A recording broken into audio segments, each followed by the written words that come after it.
apakah ini bisa tetap berlanjut nggak sampai saat sekarang? Apa manfaatnya mungkin menjadi sebuah kebiasaan masyarakat untuk menjaga seperti napi deh Kang Haji? Kita sih berharap karena ini pandemi ini belum berhenti karena belum ada regulasi yang menyatakan itu berhenti, kapan akan berhenti.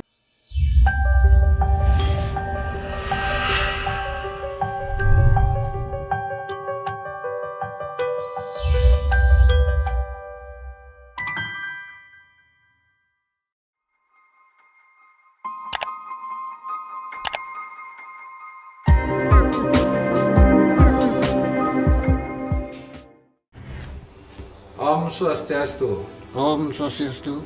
Pemirsa Semesta Bali Channel, jumpa dengan saya Gus Purba dalam podcast Semesta Bali Channel, Harmoni Bali menuju era baru. Saya mohon izin untuk membuka masker karena kita sudah vaksin dan jaraknya juga sudah cukup, tetapi tetap prokes kita perhatikan. Pemirsa, kali ini kita akan berdiskusi, ngobrol dengan topik yang menarik, di mana topiknya adalah bertaruh nyawa setiap hari demi menjaga Bali. Seperti apa itu? Kali ini telah hadir di studio seorang narasumber yang akan membahas, kita ajak berdiskusi tentang topik itu. Beliau adalah Anak Agung Putu Sutarja. Rajang. Om Swastiastu. Penapi Gatra, kena. Kena. Beliau adalah Bendesa Adat Kerobokan, yang sekaligus juga adalah Bendesa Madya Kabupaten Badung. Baik, Kang Haji, Penapi Gatra, kena. Kena tuh. Mungkin kita akan berdiskusi, ngobrol santai. Kenapa kita mengangkat topik bertaruh nyawa setiap hari demi menjaga Bali? Ini tidak terlepas dari situasi kondisi Bali, Indonesia, dunia pada saat ini yang sedang dilanda COVID. Nah, kaitannya nih seperti apa sih peranan desa adat? Mungkin Kang Haji bisa ceritakan seperti apa desa adat di awal pemahamannya tentang COVID niki seperti apa? Terus Kang Haji. Wih, niki topik yang luar biasa niki. Niki mempertaruhkan nyawa demi Bali ya kan. Iya. Kalau bilang mempertaruhkan nyawa demi Bali, niki mewasta sutindih. Iya. Lan para mobile ring jagat Bali. Betul. Nah, mapekatan ring kewintenan COVID-19 pada awalnya desa adat yang tidak mengerti bagaimana caranya menangani PMI saja waktu itu. Kita sudah kalang kabut waktu itu. Karena waktu itu belum ada regulasi yang jelas. Nah, niki faktornya niki. Nah, di samping itu juga kita baru pertama kali menghadapi hal atau musibah yang luar biasa. Artinya apa? Adanya musibah yang luar biasa. Ini kita harus hadapi juga dengan hal yang luar biasa gitu. Dengan kemampuan kita sendiri gitu. Apa yang bisa kita lakukan untuk menjaga wilayah, khususnya desa adat dulu. Paling tidak kita itu pertama pasti memohon kepada Tuhan supaya kita diberikan perlindungan, supaya kita bisa melaksanakan tugas dengan baik dan selamat. Itu. Terus yang kedua, kita tidak hanya bisa hanya secara teori aja, kita langsung menghadapi. Contohnya waktu itu ketika belum ada regulasi untuk penanganan PMI itu, ketika PMI itu dikatakan non reaktif, di mana PMI itu akan tinggal, kita lakukan cross check ke tempat tinggalnya, tidak memandang itu dia itu keramo adat Kramo Tamiu maupun Tamiu waktu itu. Ya. Nah, ketika kita menelusuri alamat itu, itulah kita sampai hampir setiap hari. Jam 3 pagi kita lakukan itu bersama pecalang. Ini belum ada satgas nih ceritanya. Masih pecalang. Masih pecalang. Belum ada satgas. Nah, syukur-syukur akhirnya Bapak Gubernur, Bapak Wayan Koster niki waktu itu membuat regulasi yang jelas tentang pelibatan desa adat untuk ikut serta menjadi Satgas COVID-19 yang namanya Satgas Gotong Royong COVID-19. Nah, dengan ada itulah kita tuh mulai akhirnya terbangun dari tidur. Ya. Bung Haji, tadi kan ceritanya Bung Haji men-tracing, mencari, artinya men-treatment orang yang datang yang katanya non reaktif dan sebagainya sampai jam 3 dan lain sebagainya itu. Berarti itu kan Bung Haji waktu itu sama Satgas, belum Satgas ya? Belum. Masih pecalang. Masih. Udah tahu nggak ini COVID itu seperti apa sebenarnya? Apa bahayanya dan sudah paham nggak itu pada saat itu bani gitu loh artinya? Ya, seperti saya uraikan tadi, sebenarnya kita pertama sudah kalang kabut karena kita tidak tahu apa yang harus kita lakukan. Kalau melakukan cross check waktu itu kita lakukan cross check aja tanpa dibekali APD. Itu sangat berbahaya lagi setelah kita tahu bahwa COVID ini luar biasa penularannya kepada orang lain. Setelah ada informasi ya? Setelah ada informasi, barulah mulai media sosial waktu itu istilahnya menyatakan bahaya COVID itu sangat luar biasa terhadap nyawa. Itu sebelumnya tenang, jalan aja. Santai-santai aja. Ya. Itu bertaruhnya di situ sebenarnya. Bertaruh nyawanya di situ. Nah sekarang begini, Bang Haji.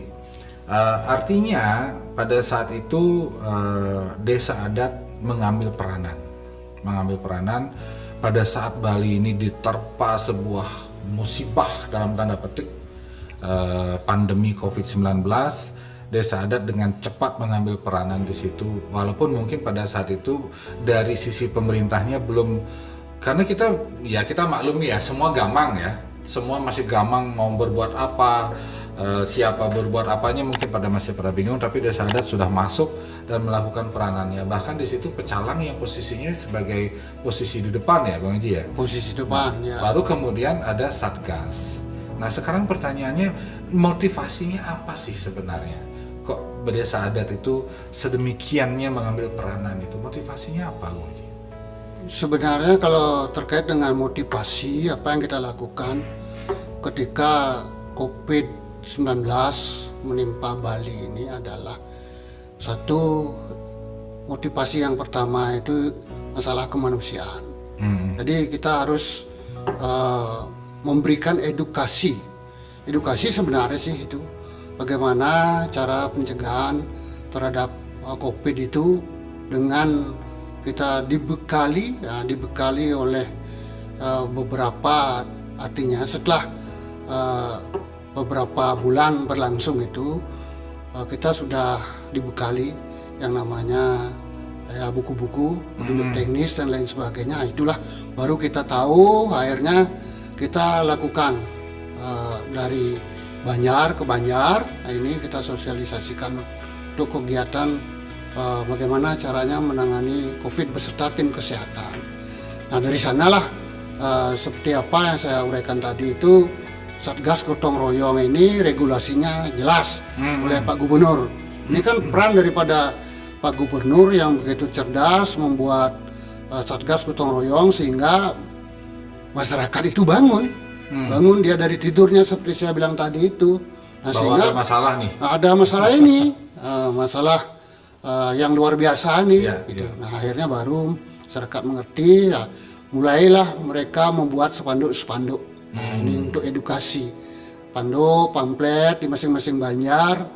Bagaimana intinya adalah spanduk itu untuk ikut menjaga protokol kesehatan. Ya. Nah, inilah sudah Satgas sudah ada ini.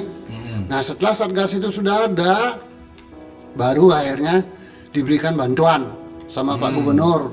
Anggaran ya, anggaran sebesar 50 juta masing-masing desa adat. Nah, tidak mengenal itu desa adat yang kecil maupun yang besar, pokoknya bantuan 50 juta Untuk desa adat. untuk desa adat. Itu sangat bersyukur juga. Ya. Kenapa demikian?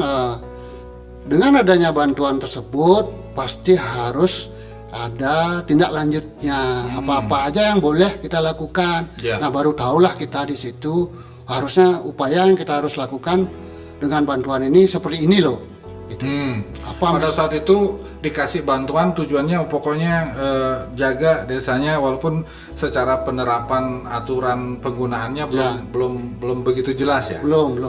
Nah, akhirnya kita di situ melihat regulasi yang dibuat, akhirnya baru kita lakukan istilahnya gerakan di masing-masing satgas itu. Salah satu contoh melakukan sidak masker, itu mulai masker. Terus kita belikan masker, itu bantuan itu. Terus kalau kita sidak pas ada yang tidak memakai masker, kita berikan masker. Nah, edukasinya seperti itu kepada masyarakat. Untuk di desa adat Kerobokan dengan jumlah warga Banjar yang demikian banyak, 50 juta cukup nggak Bang Haji? Kalau bantuan 50 juta untuk desa adat Kerobokan yang 50 Banjar itu, kalau kita bagi aja satu Banjar itu adalah 1 juta. 1 juta? 1 juta, ya berarti itu per Banyak, tahun. Per tahun ya.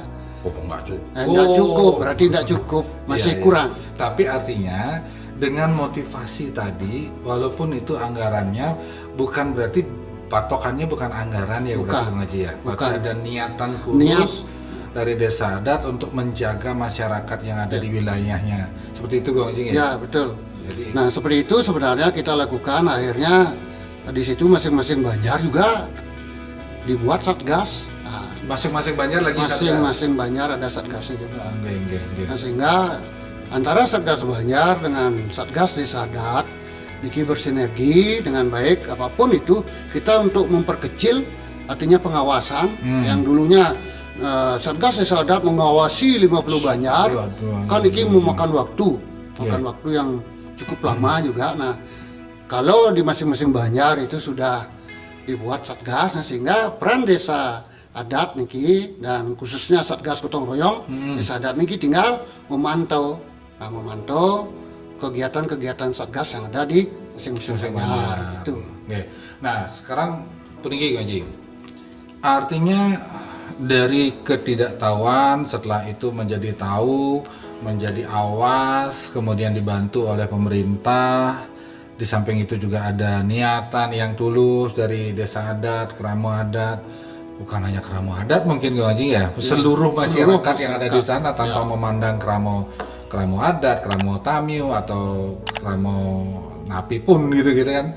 Nah, sekarang apakah ini bisa tetap berlanjut nggak? Sampai saat sekarang apa manfaatnya, mungkin menjadi sebuah kebiasaan masyarakat untuk menjaga seperti napi deh Bang Haji? Kita sih berharap karena ini pandemi ini belum berhenti, karena belum ada regulasi yang menyatakan itu berhenti, kapan akan berhenti. Ya. Justru dalam akhir-akhir tahun ini ada isu-isu baru lagi, ada varian baru lagi kan. Nah, ini susah lagi nih kita, ubah lagi kita. Artinya varian baru niki Omikron ini sangat berbahaya katanya. Ya, katanya mudah-mudahan ya enggak. Ya. Karena saya yakin Bapak Gubernur tidak tinggal diam. Tidak tinggal diam, beliau selalu berpikir untuk masyarakat. Contohnya salah satu itu, kalau tidak ada regulasi terbuatnya satgas gotong royong di desa adat, mungkin desa adat itu akan diam. Tidak berperan maksimal. Tidak peran maksimal. Ya. Karena desa adat itu bisa dia selaku benteng, bisa juga selaku ujung tombak juga bisa, bisa juga selaku bemper. Itu hebat sekali sebenarnya. Ini untuk mempertahankan Bali. Bisa sebagai tameng, sebagai bemper, bisa sebagai ujung tombak. Ujung tombak bisa. Ini tergantung yang memanfaatkan. Ya, kepentingannya ya, tujuannya mau mau nyari apa nih. Ya. Kalau memang untuk sosialisasi dan langsung pendekatan dengan masyarakat jadi ujung tombak. Kalau ada satu yang menyerang desa adat jadi benteng. benteng, ya. Untuk bertahan benteng, bemper, bertahan benteng. Ya, itu sebenarnya peran desa adat. Peranan desa adat berarti tidak salah kemudian kalau desa adat dikatakan itu berjuang untuk menjaga Bali ya Bang Haji ya. Ya, betul. Artinya perjuangannya itu bisa jadi ujung tombak, bisa jadi bemper, bisa jadi benteng. Ya. Ini luar biasa. Itu luar biasa. Nah, tugas desa adat ini berarti luar biasa beratnya Bang Haji ya. Sebenarnya kalau dilaksanakan secara tulus ikhlas tidak berat. Nah, kembali ke Tidak niatan. berat. Niat ngayah itu ada. Ya. Karena kalau terkait dengan pandemi sekarang, kalau menurut saya sebenarnya siapapun yang tinggal di Bali, Ya. di Bali, baik dia itu kramo adat statusnya, kramo Tamiu dan Tamiu, sekarang dia harus berpikir, Baliku adalah rumahku.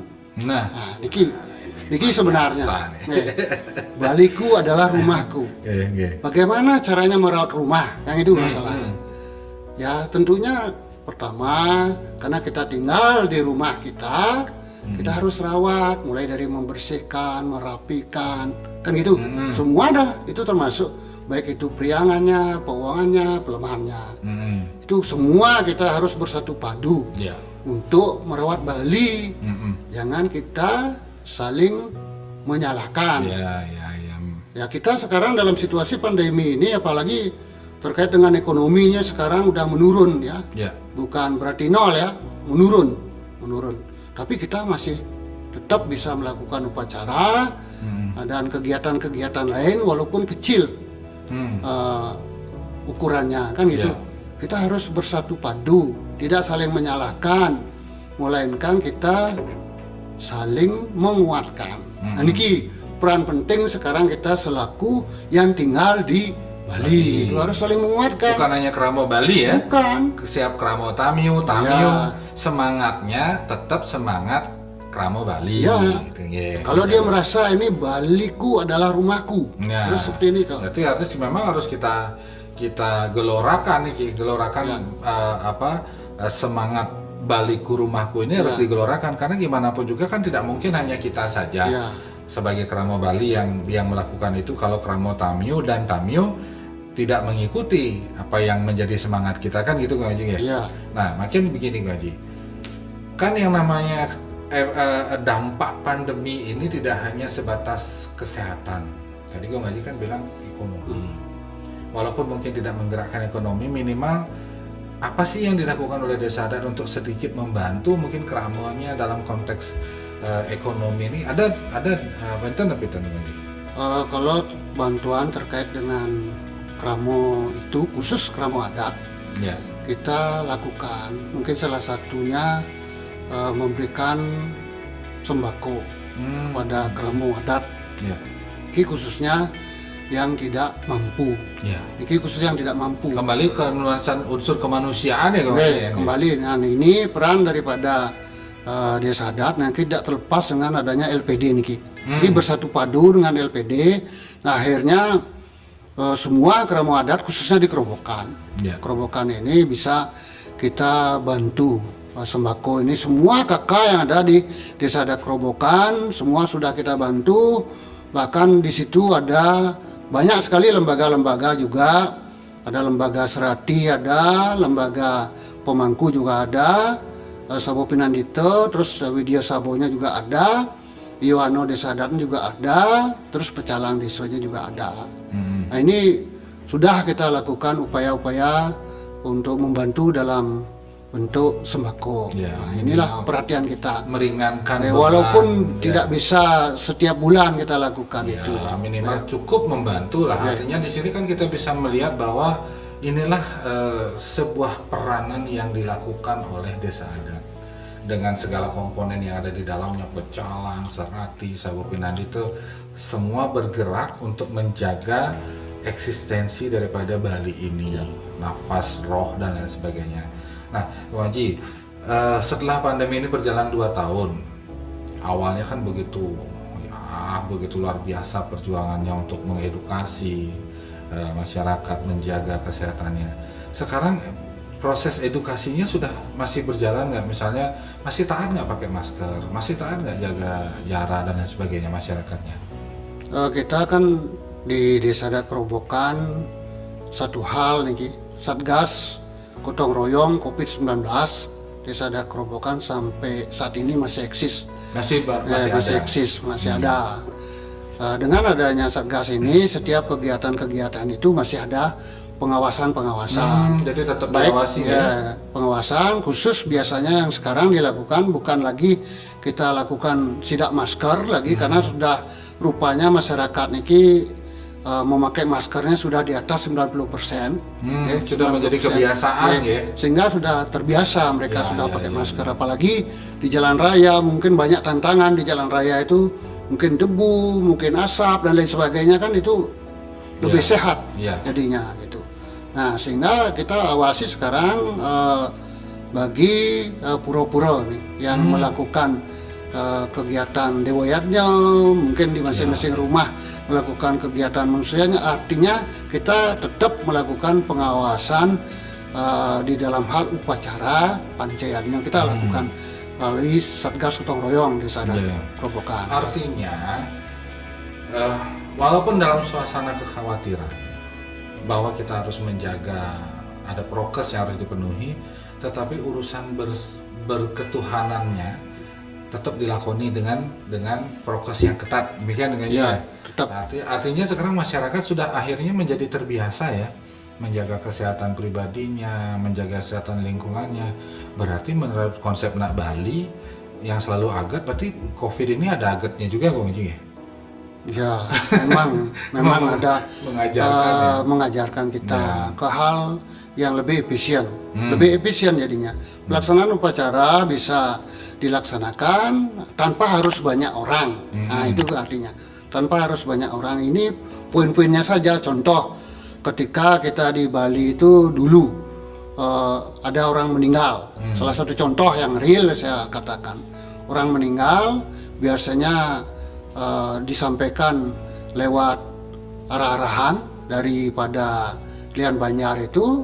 Pagi-pagi sudah nampak kukul, masyarakat itu Banjar itu keluar untuk bertetakan, kan begitu. Ya. Sekarang sudah tidak lagi seperti itu. Sekarang udah pakai kelompok, bahkan pakai tempekan, terus nyiraman juga, memandikan mayat tidak terlalu banyak orang. Sekarang pakai slop, pakai masker. Itu perubahan paradigma yang terjadi pada saat COVID. Sehingga di Kesetro pun sekarang juga badainya juga bisa digotong 10 orang gitu, dengan pakai roda, kan kadang-kadang memakai ambulan, juga tergantung daripada keinginan pada masyarakat. Nah, ini tergantung tingkatan upacaranya juga, apakah alit, apakah madya maupun utama. Nah, itu tergantung itu. Nah, sekarang semua itu bisa dilakukan. Berjalan ya.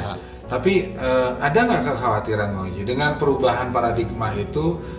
Kira-kira ini akan merubah pola, merubah kebudayaan kita, kebiasaan kita, kebersamaan kita dengan sesama masyarakat. Ini kira-kira ada pengaruh yang negatif nggak kira-kira menurut Bang Haji? Kalau pengaruh negatif itu selalu ada, karena yang namanya dresta, nih sekarang.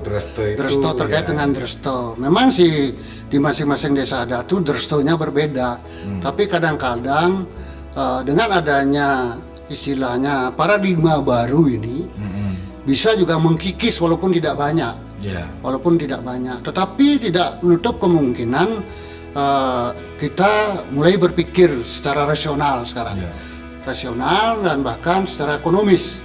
Secara ekonomis kita pikir mulai, karena ke depan tanpa ekonomis pun kita akan selalu kelihatan melaksanakan upacara terlalu jor-joran, sehingga mungkinkah kita bisa merubah mindset kita untuk sumber daya manusia, artinya peningkatan sumber daya manusia Bali nanti ke depan.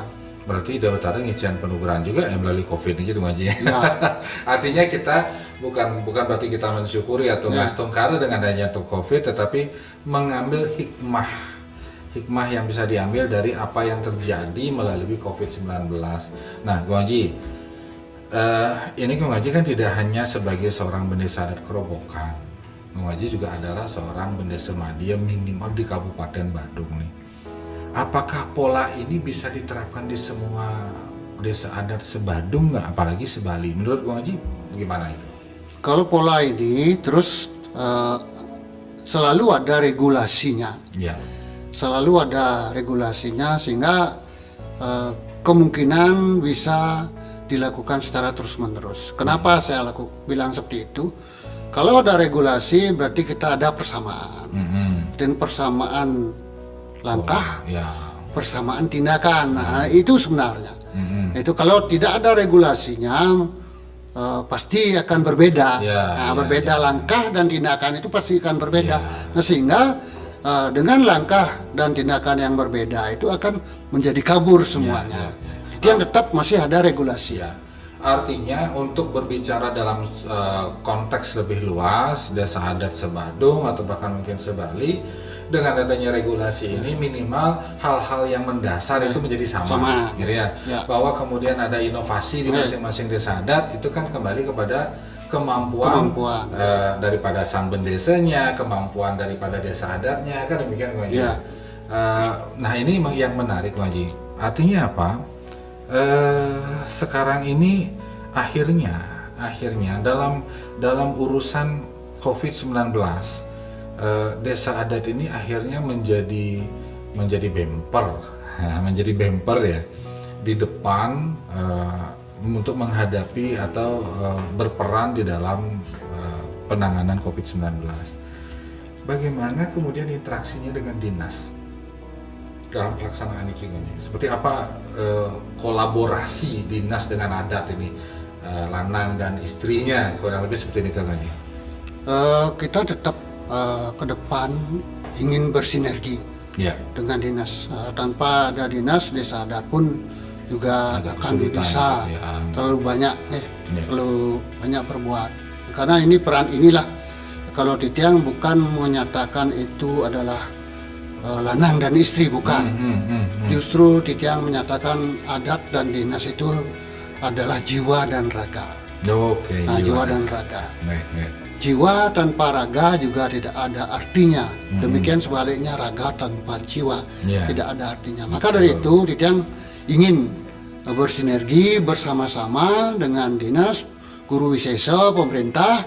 Jadi ke depan seperti yang saya sampaikan tadi itu adalah bagaimana kita menyatakan baliku rumahku itu.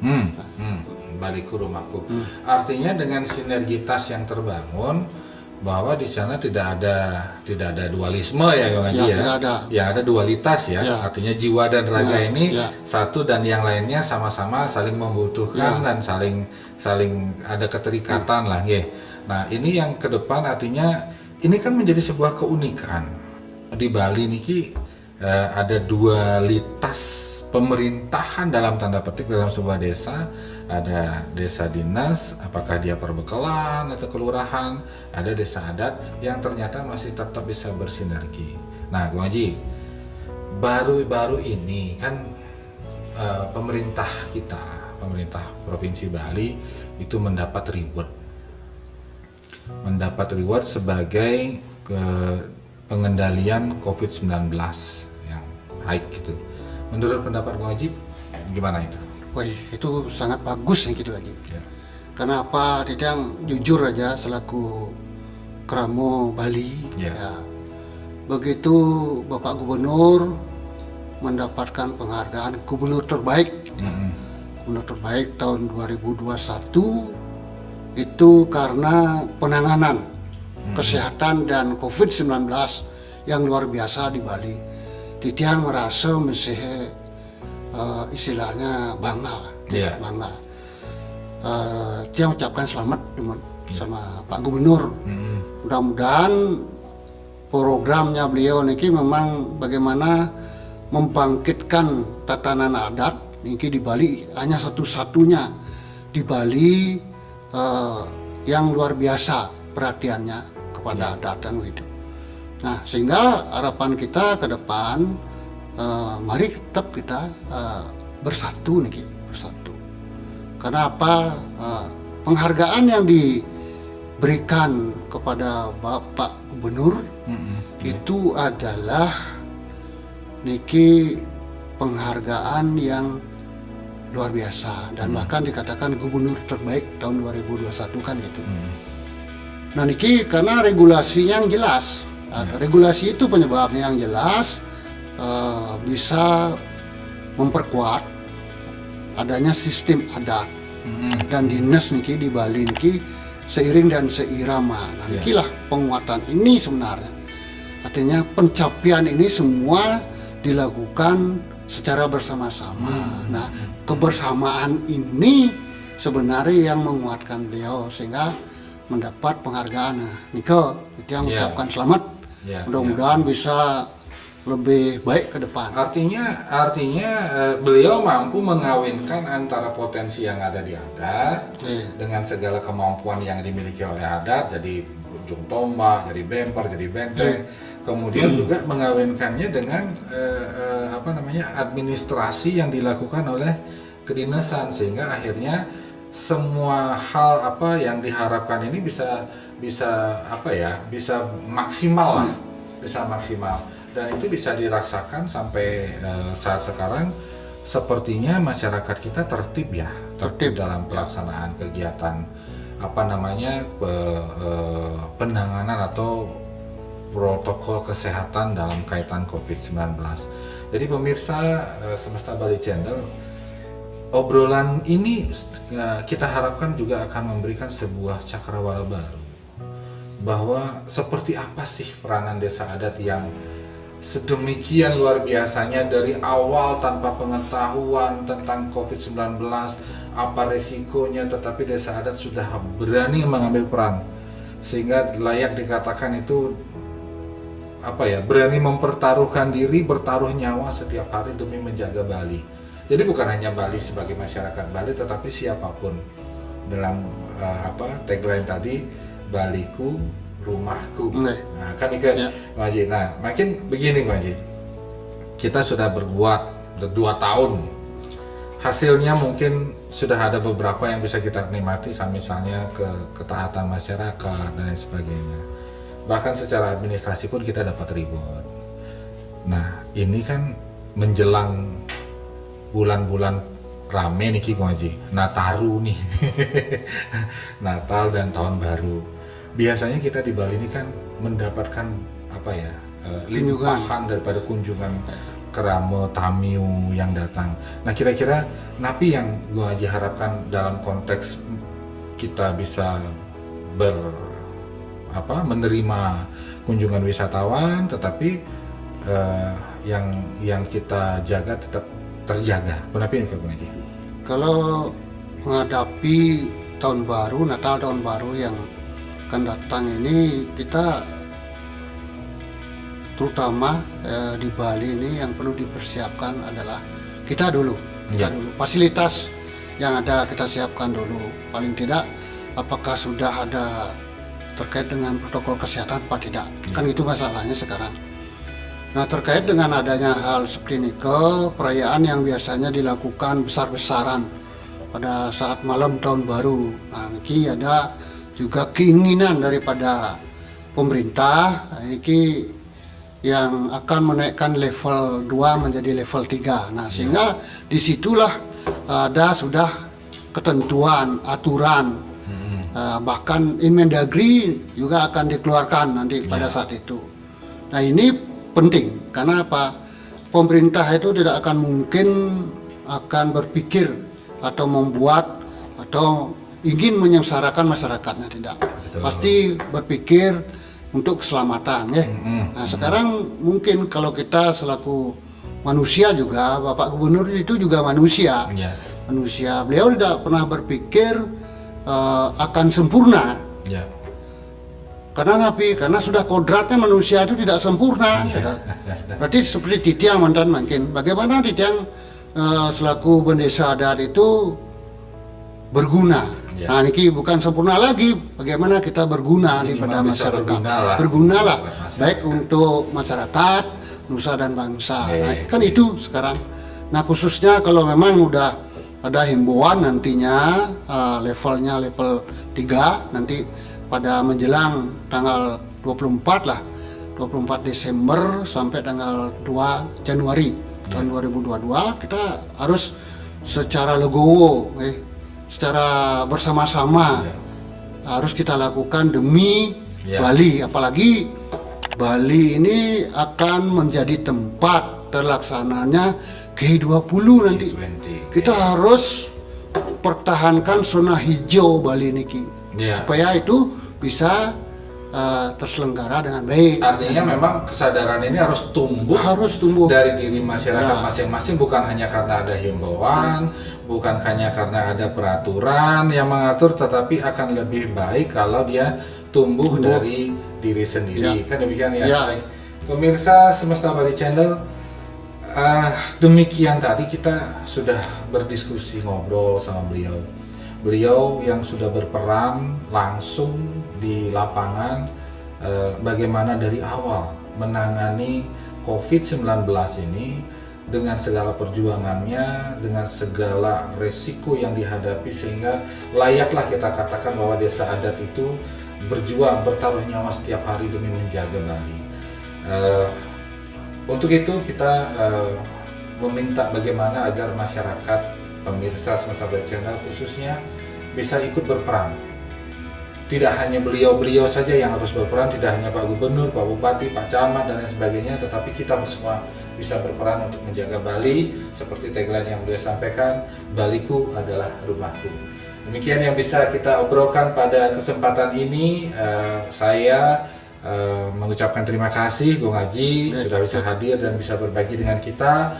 Dan jangan pernah lupa untuk selalu like, komen dan mensubscribe, kemudian men-share channel YouTube kita, agar kemudian ini bisa dinikmati oleh seluruh pemirsa Semesta Bali Channel di seluruh dunia kalau bisa. Demikian Bung Haji, untuk semua kita tutup dengan para mesanti. Om Santi Santi Santi. Semua.